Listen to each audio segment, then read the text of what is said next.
नमो बुद्धाय मित्रों, राजा को एक अजीब बीमारी हुई। दिन में वह राजा बनकर रहता और रात के अंधेरे में भिखारी जैसे व्यवहार करने लगता।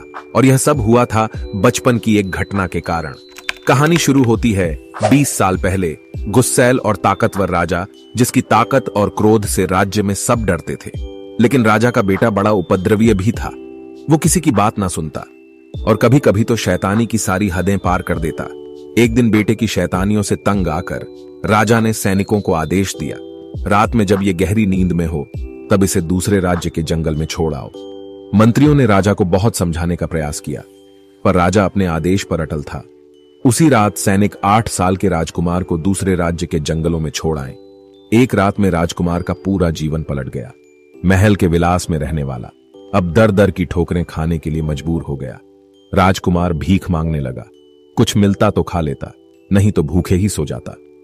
कुछ दिन बाद जब राजा का गुस्सा शांत हुआ तब उसने राजकुमार को ढूंढवाया, लेकिन राजकुमार चलते चलते कहीं दूर शहर पहुंच गया। समय की मार और लोगों की दुत्कार के साथ राजकुमार अपना बचपन और पहचान भूलकर पूरी तरह भिखारी बन गया। समय अपनी रफ्तार से चलता रहा। 20 साल बीत गए। 8 साल का बच्चा अब 28 साल का जवान हो गया। ऐसे ही भटकते भटकते कुछ गांव शहर पार करके एक दिन भिखारी अपने ही महल के सामने से भीख मांगते हुए गुजरा। और तभी संयोग से बूढ़े राजा ने महल की खिड़की से देखा। वही चेहरा, वही नैन नक्श। राजा ने बेटे को एक झलक में पहचान लिया। राजा ने तत्काल सैनिकों को आदेश दिया, इस भिखारी को पकड़ो और जल्दी महल में लेकर आओ। राजा का आदेश सुनकर प्रधानमंत्री ने अचंभित होकर कहा, राजन, आपको भिखारी से क्या काम? राजा ने कहा, प्रधानमंत्री जी, यह जो भिखारी दिख रहा है यह असल में मेरा पुत्र है। इस राज्य का राजकुमार है।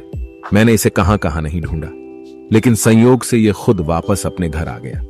राजा का आदेश सुनकर सैनिक भिखारी के पीछे दौड़े।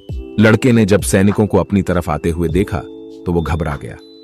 शायद महल के सामने भीख मांगना अपराध है, इसीलिए ये लोग मुझे पकड़ने के लिए पीछे आ रहे हैं। लड़का भागते भागते बाजार की भीड़ में खो गया और सैनिकों की आंखों से ऊंछल हो गया। सैनिक वापस महल लौटे और राजा से कहा, महाराज, वो भिखारी हमारे हाथ नहीं आया। हमें देखते ही वो तेजी से दौड़ा और बाजार की भीड़ में खो गया। प्रधानमंत्री जी सैनिकों की बात ध्यान से सुन रहे थे। प्रधानमंत्री राजा के पास गए और स्थिति को भांप कर कहा, महाराज, शायद अब उसे कुछ याद नहीं है। आप धीरज रखिए, हम राजकुमार को ढूंढ लेंगे। प्रधानमंत्री ने राजा से कहा, लेकिन जब हम उसे महल लाए तब आप एकदम से मत बताइए कि वो आपका पुत्र है, इस राज्य का राजकुमार है। महाराज, क्योंकि यह बात बहुत गंभीर है। क्या पता उसका दिमाग इतनी बड़ी खबर झेल पाए। कहीं वो पागल हो जाए या डर जाए और सोचने लगे कि पता नहीं ये लोग कौन सी चाल चल रहे हैं। ये भिखारी राजकुमार है, ये बात सिर्फ हम दोनों के बीच ही रहेगी। फिर प्रधानमंत्री ने सैनिकों से कहा, उस भिखारी लड़के को ढूंढो और उससे कहो कि इस राज्य में भीख नहीं मांग सकते। हर किसी को कोई ना कोई काम करना पड़ता है। उससे कहो कि तुम्हें महल में साफ सफाई का काम करना होगा। कुछ दिनों बाद सैनिकों को वही भिखारी बाजार में भीख मांगता दिखा। सैनिक उसके पास गया और कहा, हे लड़के, तुम भीख नहीं मांग सकते, तुम्हें कुछ ना कुछ काम करना होगा। लड़के ने कहा, मुझे कुछ आता नहीं, इसलिए मुझे कोई काम नहीं देता। सैनिक ने कहा, राजमहल में सफाई करने वाले की जरूरत है। अगर तू चाहे तो यह काम तू कर सकता है, नहीं तो तुझे बंदी बना लिया जाएगा। अब भिखारी लड़का राजमहल में साफ सफाई का काम करने लगा। 1 महीना काम करने के बाद उसे बगीचे में माली का काम मिल गया। इज्जत की रोटी खाने से धीरे धीरे भिखारी का खुद पर विश्वास बढ़ने लगा कि मैं राजमहल का माली हूं। कुछ आत्मसम्मान जगा, भीतर कुछ गरिमा पैदा हुई। कुछ दिन और बीती और उसे दरबार का काम दे दिया गया। राजा भी कभी घूमते घूमते मुस्कुराते हुए लड़के की तरफ देखते, उसे बहुत अच्छा लगता। 3 महीने बाद लड़के को खजांची बना दिया गया। अब अपनी ही नजरों में लड़के का सम्मान बढ़ने लगा। लड़के का विश्वास बढ़ने लगा, कुछ तो योग्यता है मुझ में कि मुझे इतनी बड़ी जिम्मेदारी का काम सौंपा गया है। कई हफ्ते निकल गए, फिर उसे मंत्रिमंडल में भी शामिल कर लिया गया। वह राजा की सलाहकारों में से एक हो गया। कभी कभी राजा उसकी पीठ भी थपथपा देते, तुम बहुत अच्छा काम कर रहे हो, ऐसे ही मेहनत करते रहो। अब तो कहना ही क्या, लड़के को किस्मत पर भरोसा नहीं होता। एक दिन प्रधानमंत्री ने राजा से राज्यसभा में कहा, महाराज, मेरी उम्र हो चली है, इसलिए मैं प्रधानमंत्री के पद से निवृत्त होना चाहता हूं और अपनी जगह किसी योग्य और युवा उम्मीदवार को प्रधानमंत्री बनाने की सिफारिश करता हूं। राजा ने मंजूरी देते हुए कहा, ऐसा ही किया जाए। सभा में विचार विमर्श हुआ और सर्वसहमति से उस भिखारी लड़के को प्रधानमंत्री बनाया गया। भिखारी को भरोसा नहीं होता, मेरी किस्मत इतनी अच्छी कैसे हो सकती है।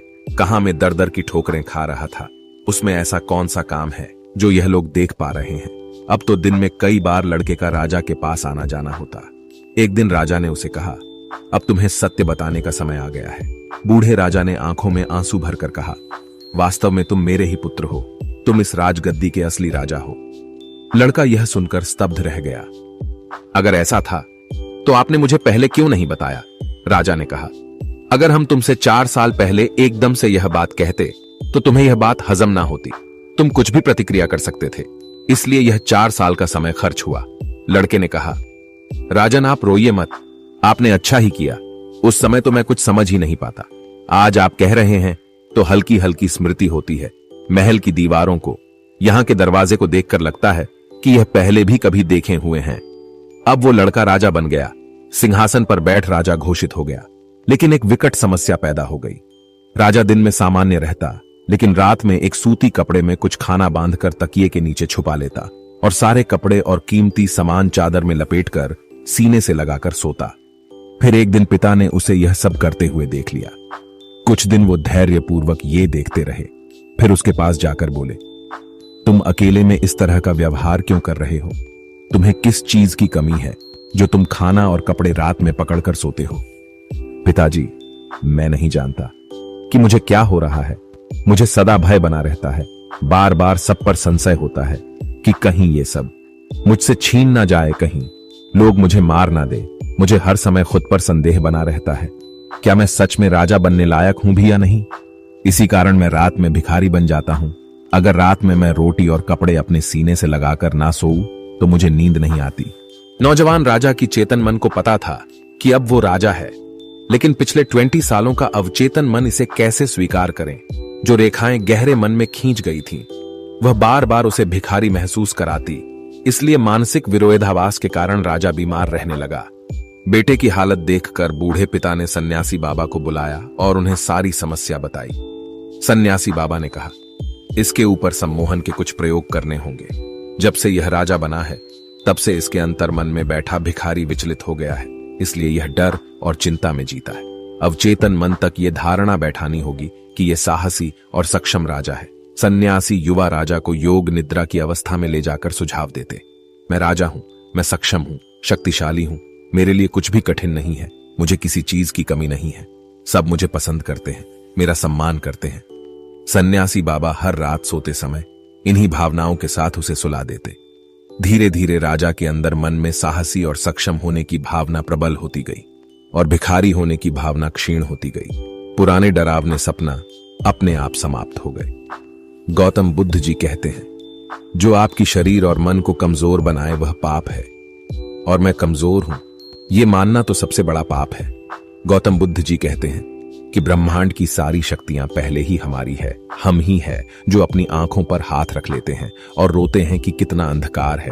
हम जो चाहे वो कर सकते हैं, लेकिन हमारे अवचेतन मन में अहंकार नाम का एक लाचार भिखारी बैठा है जो खुद को आत्मा से, परम शक्ति से अलग मानता है, इसलिए हमेशा कमजोरी और चिंता महसूस करता है। चेतन मन जब अपनी शक्ति पहचानता है तब वो राजा है, ये अच्छा भविष्य देख सकता है, खुद पर विश्वास कर सकता है।